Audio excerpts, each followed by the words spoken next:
Sex ఎప్పుడు చేయాలి అనేది ఎవరికన్నా తెలుసా? ఎలా చేయాలి అనేది మీరు యూట్యూబ్‌లోకి వెళ్తే బోలెడంత ఉంటుందండి. ఎప్పుడు చేయాలి? ఎప్పుడు చేస్తే ఏ రకమైన రిజల్ట్ ఉంటుంది అనేది ఎవరికన్నా తెలుసా? అక్కడ తీసుకున్నాడండి ఆ డైరెక్టర్ గారు.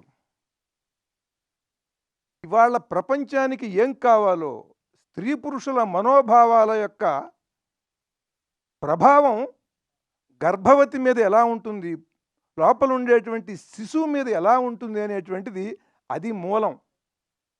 నరసింహస్వామి కథ దాని మూలం అక్కడ ఎత్తుకున్నటువంటి ఆ మహానుభావుడండి ఆ డైరెక్టరు. సెక్స్ అనేటువంటిది సృష్టికి మూలం. అందరికీ కావాలది. అందరూ ఆరాటపడతారు.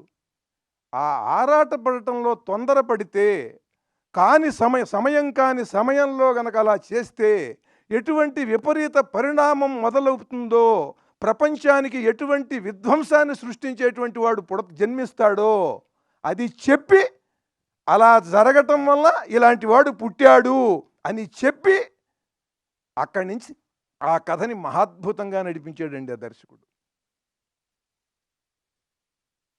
సినిమాలు చూస్తే మనం అందరం కూడా టెర్మినేటర్ 2 ఆహా ఓహో అద్భుతం అంటాం. ఏమిటా టెర్మినేటర్ 2? పరమాద్భుతంగా తీశాడు జేమ్స్ కెమెరాన్. ఎంత భక్త ప్రహ్లాదుడు నరసింహస్వామి కథలో 1% టెర్మినేటర్ 2 అనేది. ఒక పిల్లవాడిని రక్షించడం కోసం ఆర్నాల్డ్ ష్వార్జ్నెగర్ వస్తాడు, ఒక రోబో. వాడిని చంపడానికి ఇంకో విలన్ రోబో వస్తాడు. కానీ దాంట్లో సెంటిమెంట్ ఏముందండి? పిల్లవాడిని ప్రొటెక్ట్ చేయటం అదొక్కటే సెంటిమెంటు. కానీ ఆ పిల్లవాడిని చంపడానికి ఎవడో వస్తున్నాడు. కానీ ఇక్కడ సొంత కుమారుడు, తనకి పుట్టినటువంటి వాడిని అంత భయంకరుడైన అరివీర భయంకరుడు, ప్రపంచంలోనే పెద్ద విలను, ప్రపంచానికి విలనైన వాడు తన కుమారుణ్ణి చంపటమే ఈ స్టోరీ అండి. ఇట్లాంటి స్టోరీ ఎక్కడన్నా ఉంటుందా?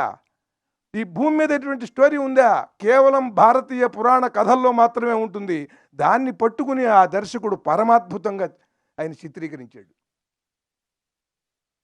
తన కుమారుణ్ణి ప్రపంచంలో త్రిలోకాలని జయించేటువంటి ఒక మహావీరుడు, రాక్షసుడు తన పసివాడిని చంపలేకపోతున్నాడండి. అది సబ్జెక్ట్ అండి.